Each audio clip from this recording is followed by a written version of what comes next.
오늘의 주제는 이겁니다. 사라진 기업들. 살아난 기업들. 우리나라의 혜태그룹이 대표적입니다. 혜태. 2005년에 크라운제과에 인수가 됐습니다. 4등 업체가 2등 업체를 인수한 기억이라서 그때 굉장히 좀 말이 많았었죠. 대우그룹. 대우그룹이 있습니다. 진짜 1997년 IMF 때 그 망하면서 가장 파장이 컸던 기업이죠. 그 이름이 동남아시아에서는 엄청 먹힌다고 그럽니다. 이게 쌀랑쌀랑해요, 대우. 그렇지, 그렇죠.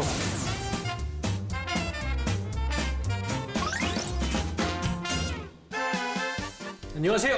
저는 존슨이에요. 여기는 취업학개론이고요. 안녕하십니까. 여러분들의 영원한 경쟁자이자 동반자, 전업취준생 철수입니다. 자, 존슨 씨.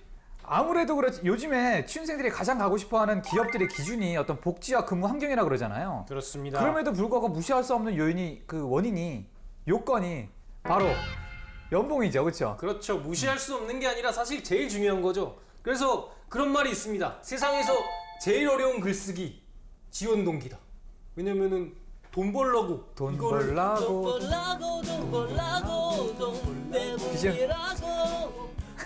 그래서 돈 벌라고라는 이 네 글자를 500자로 늘려서 써야 되는 그쵸. 게 지원동이니까 저희가 그 연봉 톱 10 기업들을 꼽아봤습니다. 좋습니다. 글로벌 톱 10 첫 번째는 페이스북입니다. 116이 아니라 11만 6,800달러. 지금 원화 가치로 환산하면 약 1억 4천만 원. 초봉. 저희 이 방에 있는 사람들 다 합쳐도 이 정도 될까요? 됩니까? 자, 2위는 어디죠? 2위는 링크드인. 이야, 링크드인? 그러니까 링크드인이 여러분들 모르시는 분들 많을 텐데 되게 뜨고 있는 스타트업, 이걸 지금 스타트업이라고 할 수가 있나 싶은데 이미 뜬 스타트업이죠. 그렇습니다. 그래서 여기 같은 경우는 11만 800달러. 그래서 1억 3,200만 원 정도입니다. 야, 대단하네. 이거 진짜 이렇게 많이 줘도 되는 거야? 그러게요. 그리고 구글이 3위, 애플은 7위, 그리고 삼성전자는 약 7,800만 원 정도로 삼성전자가 17위를 차지했습니다. 글로벌 17위면은 대단한 거죠. 국내 대기업 연봉도 꼽아봤는데 맞습니다. 이건 제가 한번 말씀드리겠습니다. 자, 국내 대기업 신입사원 연봉 톱 10. 자, 1위 현대자동차입니다. 6,100만 원. 공동 2위는 이거 충격인데요. 우선 첫 번째 현대오일뱅크 5,800만 원. 그리고 두 번째 만도 헬라 일렉트로닉스. 뭐 다들 아시는 기업이죠. 자, 그 다음 4위 광주은행 5,475만 원. 5위는 JB전북은행 5,240만 원. 그리고 쭉 내려가다 보면은 롯데손해보험이 4,650만 원으로. 그러니까. 그리고 여기 보면은 특이할 만한 게 현대오일뱅크도 어쨌든 뭐 현대차 그룹이고 그리고 이 만도 헬라그룹도 그 한라그룹이잖아. 한라그룹이 현대오일뱅크는 현대차 그룹이 아니에요. 범현대가라고 하죠. 그렇죠. 그러면은 한라그룹도 보면은 여기도 범현대가입니다. 그 한라그룹 회장이 그쵸. 정몽원 씨더라고. 그래서 제가 찾아봤는데 딱 보니까 정몽하니까 이게 이름이 딱 들어오잖아. 찾아보니까 그 정주영 회장님의 조카더라. 이 한라그룹이 의외로 되게 괜찮은 데가 되게 많더라고. 그 한라만도 붙은데 여러분들 많이 지원하십시오. 한라세멘트. 한라세멘트? 시멘트. 그리고 한라 스택폴? 그런 데도 있는데 거기도 되게 괜찮다고. 그래요? 그래가지고 이 범현대가니까 여러분들 아무튼 많이들 지원하십시오. 이 기업 쪽에서는 백두보다 한라입니다. 자, 여러분들이 오늘 저희가 연봉 얘기 드리니까 약간 위축되신 분들도 있고 저건 남의 얘기다라고 생각할 수 있겠지만 여러분들이 기업이 될 수도 있습니다. 그리고 여러분이 아니더라도 여러분 자식들, 또 그 자식의 자식들, 누군가는 들어갈 수 있는 기업. 그렇게 생각하면은 그렇게 남의 얘기는 아닙니다. 그렇죠. 사실 따지고 보면 여러분 자식이라고 하면 남이지 뭐. 그렇죠. 남은 남이지만 평생 남의 얘기가 될 수도 있는데 아무튼 이런 걸 하면서 여러분들의 동기부여가 될 수 있다면 얼마나 좋은 일이겠습니까? 맞습니다. 네, 그러면 오늘도 열심히 한번 달려볼까요? 출발해.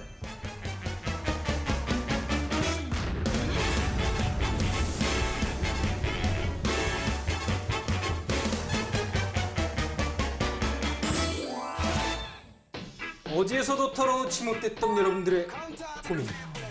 이 시간 저에게 살짝 들려주세요. 무엇이든 물어보세요. 고민상담소.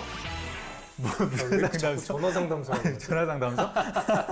오늘도 굉장히 특별한 그렇습니다. 여러분들이 많이 공감하실 만한 그런 사연들을 뽑아오셨다고 하는데요. 네. 자, 한번 읽어볼까요? 예, 오늘은 특별히 저를 위해서 고민을 준비해 주셨네요. 어떤 고민인지 정말 궁금한데요. 한번 읽어보죠. 네, 28살 고민남. 저를 위한 사연이니까 철수 씨가 좀 읽어주시죠. 아, 그래요. 대신 한번 읽어드리겠습니다. 자, 학창 시절 즐겨 듣던 라디오에도 사연 한번 보내지 않던 저인데 두 분의 방송을 본 후로 사연을 보내지 아니할 수가 없었습니다. 저는 올해 28의 삶을 살고 있는 취준생입니다. 많으면 많고 적으면 적다 할 수 있는 나이기도 하죠. 저의 고민을 간단하게 말씀드리면 제가 지금 만나고 있는 여자친구 때문입니다. 저희는 대학 때 만난 커플입니다. 만난 지 횟수로 7년째이고요. 작년까진 괜찮더니 올해 들어 여자친구가 결혼 얘기를 자주 꺼내네요. 얼마 전엔 자기랑 결혼할 생각이 없냐면서 울기까지 했고요. 아이고. 당연히 저도 이 친구와 결혼을 확실하며 만나고는 있지만 결혼 이야기 앞에선 작아지네요. 앞에서 말씀드렸듯 저는 하반기 공채 준비하는 취준생이고 모아둔 돈은커녕 그만해. 너무 슬퍼. 학자금 대출비만 줄줄이 달려있는 상황이기 때문입니다. 지난번에 들어보니 잔슨 씨가 저와 비슷한 상황에서 결혼하셨더라고요. 어떻게 그게 가능하실 수 있었는지 궁금합니다. 그리고 제 상황에 필요한 조언도 부탁드려요. 어느 날 갑자기 여자친구 앞에 김중배 다이아가 나타날까도 걱정입니다. 제가 이때 당시 존슨 씨를 직접 옆에서 지켜본 입장이잖아요. 진짜 존슨 씨가 이거 보낸 거 아닌가요? 사연 너무 안 들어와서? 과거에 제가 보냈나? 그럴 수도 있고요. 이게 과거의 나라면은 꼭 들어줘. 지금 헤어지는 게 답일 수 있습니다.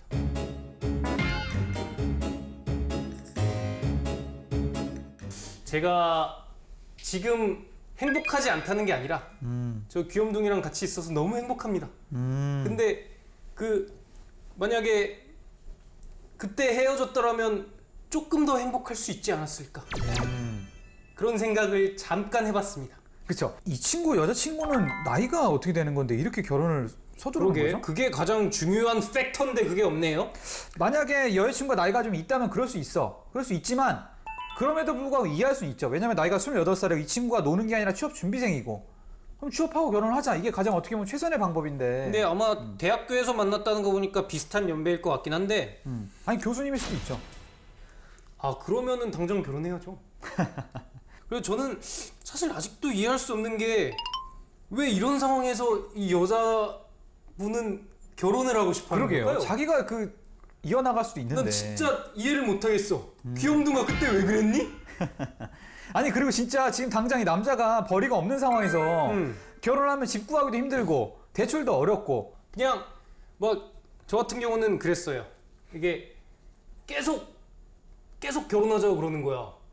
그래서 내가 그래도 일자리 안정적인 거 찾을 때까지만이라 좀 기다려줘라 그러는데 그렇죠. 막무가내로 결혼을 하자고 그러는 거야. 불안해서 그런가? 뭐 그런가 봐. 그런 게 좀 있나 봐요. 아마 이 친구가 좀 잘난 친구가 아닌가 싶어. 아니 학자금 대출인데 무슨 잘난 친구야. 그래도 뭔가 서울대 출신이라던가 하버드 출신이라던가 이런 거지. 그래서 놓치기 싫었던 거 아닐까요? 귀염둥이도 아마 저를 놓치기 싫었기 때문에 그런 게 아니었나 싶고 저 같은 경우는 그래서 계속 결혼하자고 막 보채니까 화가 나더라고. 그래서 그냥 한번 그냥 같이 죽어보자라는 심정으로 결혼을 했죠. 주고하고 있나요? 아니 그래도 이렇게 행복하게 잘 살고 있지. 응? 이때 철수 씨가 증인서 줬지 않습니까? 그렇죠. 제가 사인까지 해드리고 했죠. 그래서 사실 결혼 그렇게 힘들지 않습니다. 한 번쯤 해보시는 것도 괜찮은 것 같아요. 그냥 이게 제가 말씀드렸잖아요. 이게 결혼이 또 중요한 스펙이 될 수가 있다니까. 그렇지. 저는 결혼한 거를 이렇게 잘 써먹어가지고 면접 때 이게 얼마나 좋게 작용했습니까? 이게 보통은 남자가 이렇게 붙잡거든요. 자기가 이제 붙잡고 싶은 여자가 있을 때 자기가 이렇게 능력이 좀 안 돼도 제발 나랑 좀 결혼 좀 하자. 이런 경우 같으면은 김중배의 다이아 같은 거는 별로 신경 안 쓰셔도 될 겁니다. 아마 이게 되게 철없는 여인상일 수가 있어. 현실 감각 없고 그냥 사랑이 되게 넘치는 여자일 때 보통 이런 경우가 많습니다. 그러니까 그런 거 걱정하지 마시고 그러니까 여자분이 떠날 거라는 걱정은 하지 마시고 그냥 본인이 알아서 선택하십시오. 제 경험상 봤을 때 뭐 그냥 결혼하는 건 나쁘지 않은 것 같아. 존스 씨 그럼 한 줄 정리 발언 한번 들어볼까요? 이 친구를 위한 조언 한 줄. 그래도 안 하는 게 좋지 않을까.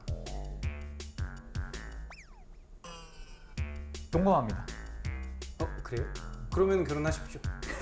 선택지를 줘야 될 거 아니야? 맞습니다. 결혼하십시오. 저를 보십시오. 하지 마십시오. 저 행복합니다. 이 친구 보십시오. 하지 마십시오. 맨날 얼굴이 흑빛이 돼가지고 맨날 이렇게 화장을 떡 칠러지만 내가 얼마나 행복한데? 자, 아무튼 이 고민남께서도 충분히 어떤 도움이 됐을 거라고 생각을 하고 오늘 그렇죠. 오늘 조언은 정말 피가 되고 살이 될 수 있는 그러니까 조언이네요. 이분 정말 한번 뵙고 싶네요. 저한테 전화 주세요. 전화 주세요. 자, 아무튼 이 친구 말고도 이런 이성 문제, 아니면 진짜 취업 문제, 아니면 그 동성 간의 문제 그런 문제들도 열려 있으니까 언제든 연락 주십시오.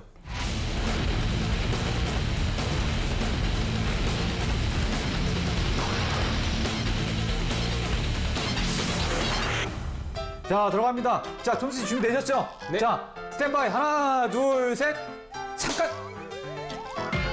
자, 취업을 글로 배우신 여러분들, 지금 이 시간을 주목해 주세요. 네, 생생한 경험담부터 실전에 필요한 정보까지 날 것 그대로 탈. 털어드리는 시간 취업의 생기술. 오늘의 주제는 이겁니다. 사라진 기업들. 사라진. 살아난 기업들. 아, 그래서 요즘 기업들이 뭐 IMF 때만은 아니지만 요즘에도 계속 이렇게 망하는 기업이 계속 생기고 있고 그쵸. 또 뜨는 기업들이 계속 생기고 있고 그런데 기업이 갑자기 망하는 이유에는 뭐가 있을까요? 망할 때가 되지 않았을까요? 그렇지. 명운이 닿은 거죠. 기업들이 갑자기 망하는 이유. 첫 번째, 리더의 고집 때문이다. 이게 아무리 봐도 내 생각이 맞아! 이렇게 얘기하는 리더들이 있죠. 그래서 보통 오너들이 이런 경우가 많습니다. 그쵸. 오너 아니면은 보통 CEO 같은 경우는 그냥 자리 보존하다가 관리하는 사람들이 많잖아요. 그래서 그게 오너 기업, 오너 리스크라고도 하죠. 그래서 이 선도 기업들의 경영자들은 대부분 이렇게 성공 방정식을 만들게 되는데 그러다 보면 이러한 성공 방정식을 맹목적으로 중시하고 다른 생각을 쉽게 받아들이지 못하는 오류를 범하곤 합니다. 굉장히 말이 어렵네요. 그렇습니다. 그래서 저희가 사례를 들어보자면은 포드사가 있는데 이 T 모델에 대한 집착, 이 되게 멋있게 생긴 마차같이 생긴 그거 있잖아. 그건데 그게 엄청 잘 팔렸다고 그래요. 근데 거기에만 너무 이렇게 집중을 하다 보니까 그 사람이 그 포드 아저씨가 그게 너무 좋았나 봐. 그래서 그것만 주구장창 생산을 하다 보니까 GM이 이렇게 막 모델 다양화를 하는 걸 못 따라가가지고 그래서 2위에 머물렀다. 근데 이게 사례로 들기엔 너무 옛날 사례가 아닌가 싶습니다. 가장 대표적인 사례니까 또. 이게 김중배의 다이아랑 더불어가지고. 자, 두 번째 뭐가 있죠? 두 번째는 수익을 쫓다가 경영의 본질을 잃다. 그래서 기업이 생존을 위해 수익을 창출하려고 노력하는 것은 당연하지만 수익 창출 자체가 기업의 존재 목적이 되는 것은 바람직하지 않다. 대표적인 예가 또 뭐가 있죠? 이건 또 GM이네요. 그럼 포드가 또 살아났겠네. 야, 이렇게 서로 주거니 받거니. 그래서 새로 취임한 회장 로저 스미스 회장이 소비자 지향의 전략을 접고 수익성을 강조하는 경영 방침을 택했다가 경영 악화에 처했다. 자, 세 번째는 과거의 향수가 미래의 도약을 저해. 미련 많은 기업들이 보통 이런 경우가 많죠. 그렇습니다. 기존 사업에서 벌어들인 수익에 집착하고 실패를 두려워해서 변화를 위한 새로운 어떤 그런 실행 노력을 게을리하면 결국 도태될 수밖에 없는 어떤 그런 기업들이 이런 어떤 실수를 많이 범한다고 합니다. 네, 아마 이런 경우가 가장 많지 않나 싶어요. 그렇죠. 뭐 대표적으로는 어떤 그 노키아가 있죠. 어떤 스마트폰 사업에 대해서 되게 무시하고 자신들이 잘 나가는 어떤 투지폰 사업에 몰빵을 하다가 그렇죠. 결국엔 그 아이폰, 뭐 삼성 뭐 이런 데 밀려서 역사의 뒤행길로 사라지다가 아직까지 살아있고 요즘에 다시 어떤 부활의 그러니까. 어떤 움직임을 보이고 있다고 하네요. 요즘에 뭘로 이렇게 부활하려고 그러는 거? 뭐였습니까?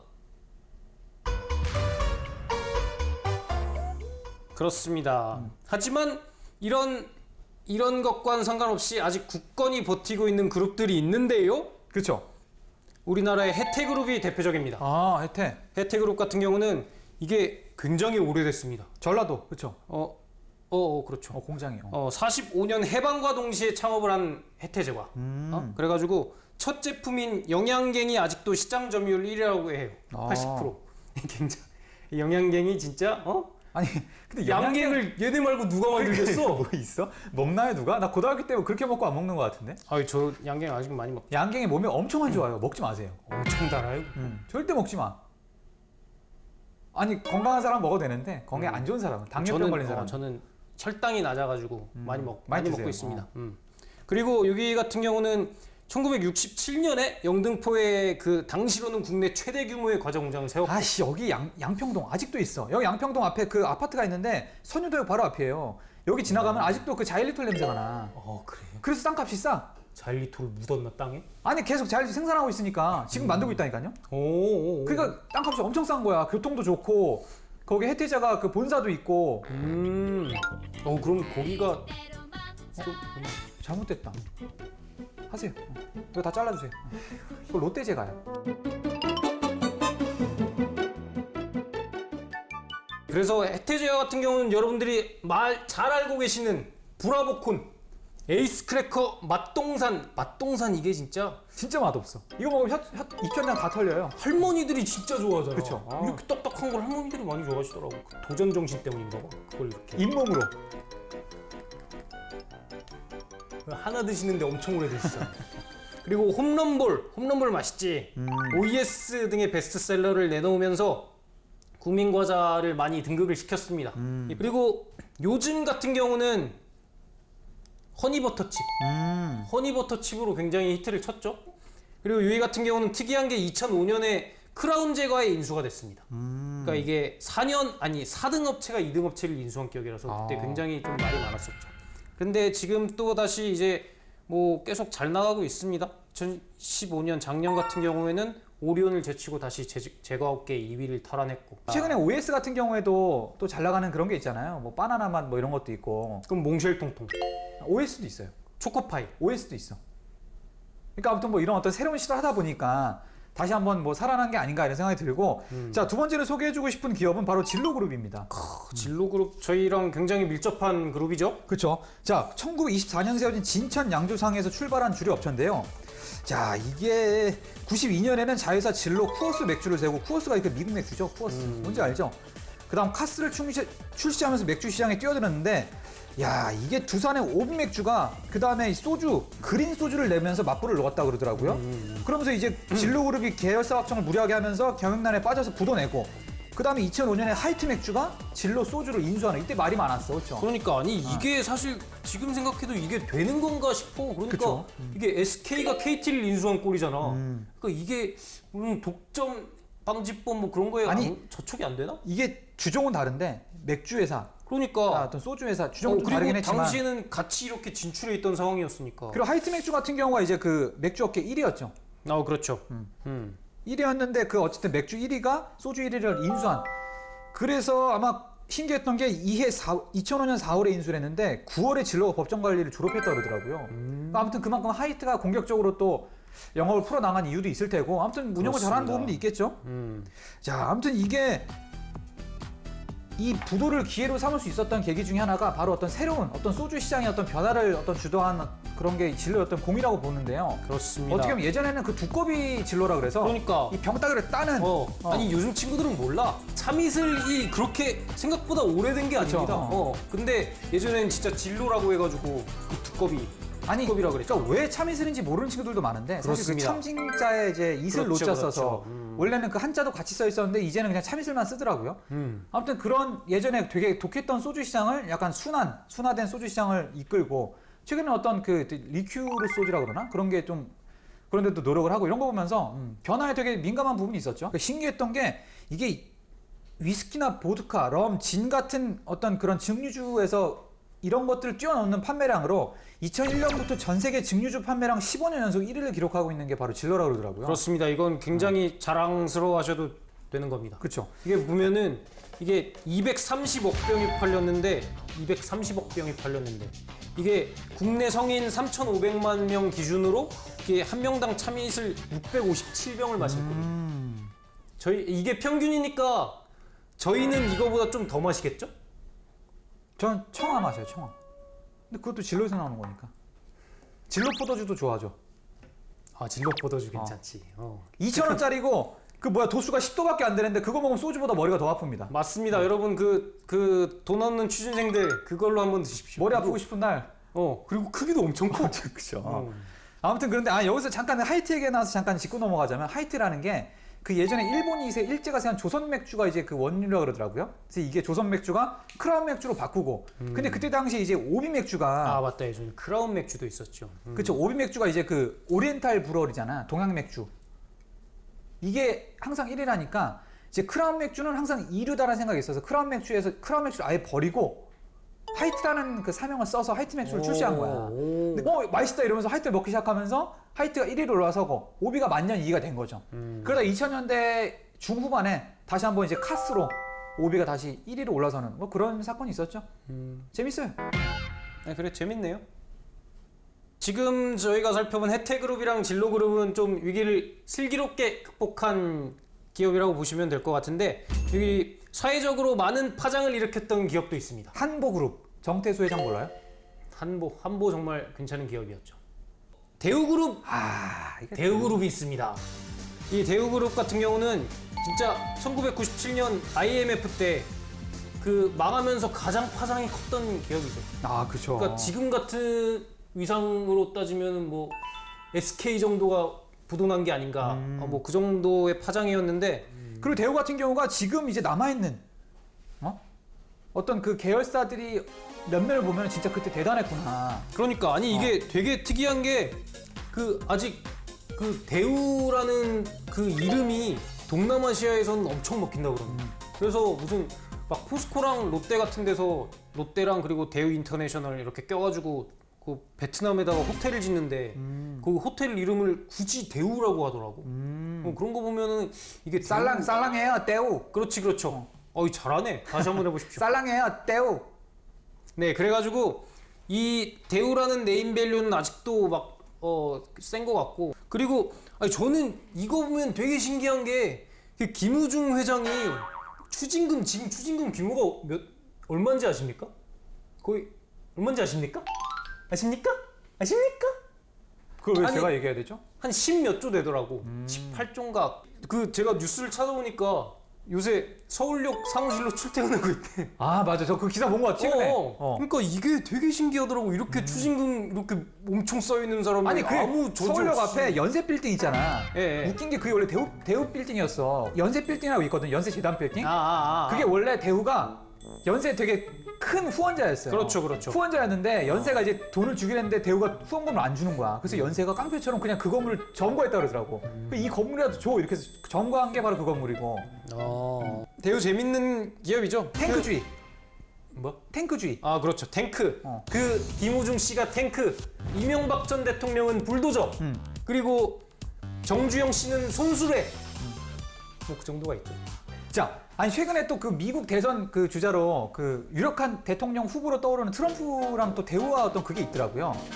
그래요? 그러니까 대우가 그때 당시에 트럼프가 막 돈 없을 때 엄청 그 위험을 무릅쓰고 그 트럼프를 위해서 호텔을 지은 거야. 뉴욕에다가. 근데 그게 성공적으로 분양이 되고 나서 트럼프가 고맙다는 의미에서 트럼프월드라는 자기 그거를 한국에다 맞아. 지었어. 맞아. 본 거 같아. 그게 여의도에 트럼프월드가 있고 그게 용산에 진짜 트럼프월드가 트럼프 있고. 거잖아. 맞아. 그 미국에도 있죠. 트럼프월드가 있는데 우리나라도 그걸 그냥 지어준 거야. 대우에서. 아무튼 이런 인연도 있고 그때는 진짜 대단한 사람이었다. 대단한 기업이었다. 뭐 이런 말. 그러면은 트럼프가 대통령 되면은 김우중 씨 추징금 이렇게 갚아줄라나? 뉴욕으로 출퇴근하겠죠. 자, 그다음 기사회생한 기업에 대한 한번 얘기를 한번 해볼까요? 그럴까요? 자, 첫 번째로 생명을 잃을 뻔하다 다시 일어난 대표적인 기업 중에 하나인데요. 바로 웅진그룹. 야, 이 웅진그룹 재밌죠? 그러니까 웅진 진짜 망할 줄 알았는데 어떻게 그쵸? 또 살아났습니다. 웅진그룹 같은 경우가 이 지주회사가 웅진홀딩스죠.